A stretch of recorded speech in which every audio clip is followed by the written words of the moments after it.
Какво става, хора? Предизвикателството Summer Shredding приключи. За тези от вас, които не знаят, това беше 90-дневно предизвикателство, като целта беше да съм на диета, да бъда в калориен дефицит и да изчистя подкожните мазнини. Направих го, бях на диета, бях в калориен дефицит, изчистих подкожните мазнини до някаква степен, свалих 7,5 кг, като за мен това е направо супер, защото целта ми беше да не свалям прекалено бързо килограми, за да мога да запазя максимално силата и мускулната маса, което мога да кажа, че успешно направих. Началната ми точка беше 93,5 кг, като както казах свалих 7,5 кг, като теглото ми, най-ниското ми тегло беше 85,8 кг, което всъщност беше в деня, в който снимах този клип, който в момента виждате на екраните. Така както казах, началната ми точка беше 93,5 кг, като тогава мога да кажа, че се бях помазал така стабилничко, няма какво да лъжа, мазен си бях.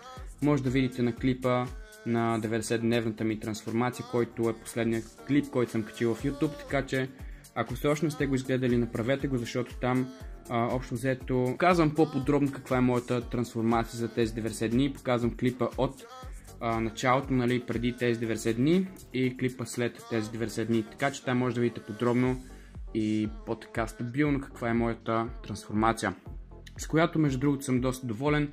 За някой от вас може да не е толкова впечатляващо, за други може да е доста добре, но за мен лично е точно това, което исках. И съм доста доволен със себе си.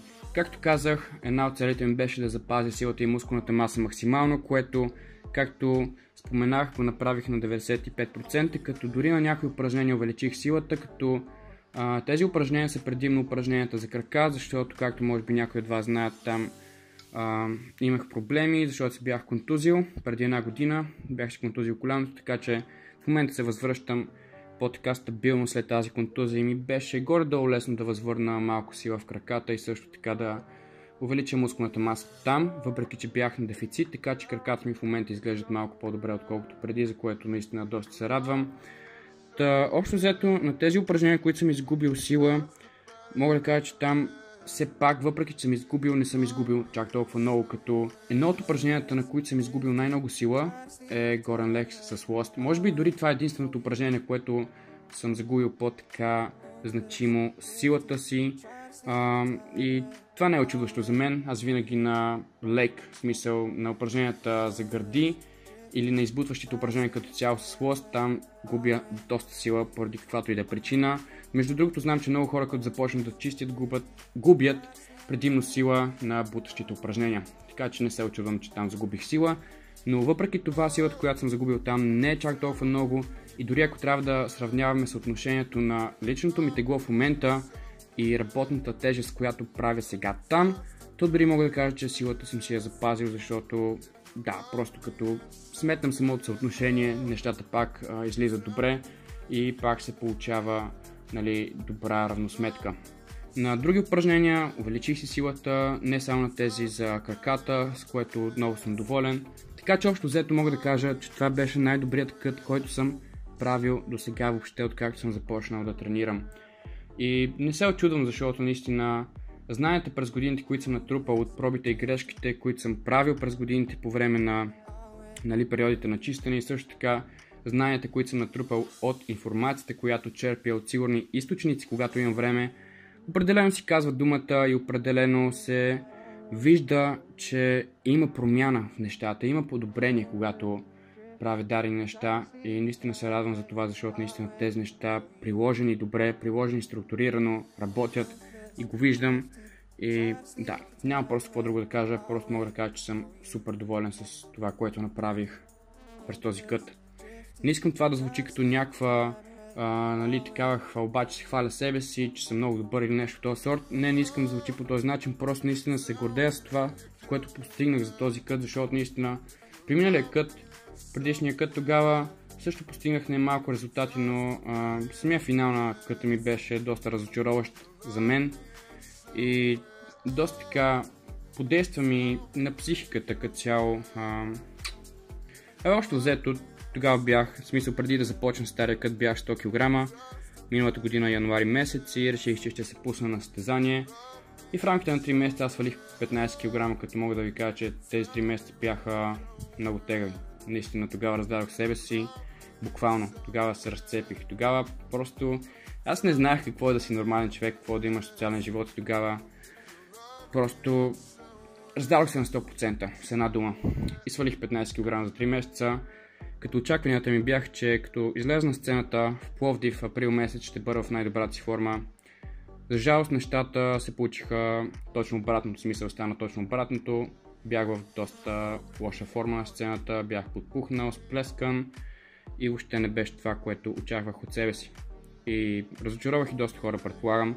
И това ми повлия доста психически, много бях демотивиран за известно време. Бях разочарован от себе си, но както и да е, след време осъзнах, че човек се учи от грешките, че провалите са част от успеха и че те всъщност могат да ни изградят като характер и да подобрим себе си чрез тези грешки и провали, ако не продължаваме да ги правим. И определено аз през този кът не правих грешките, които правих преминали, резултатите са на ниво.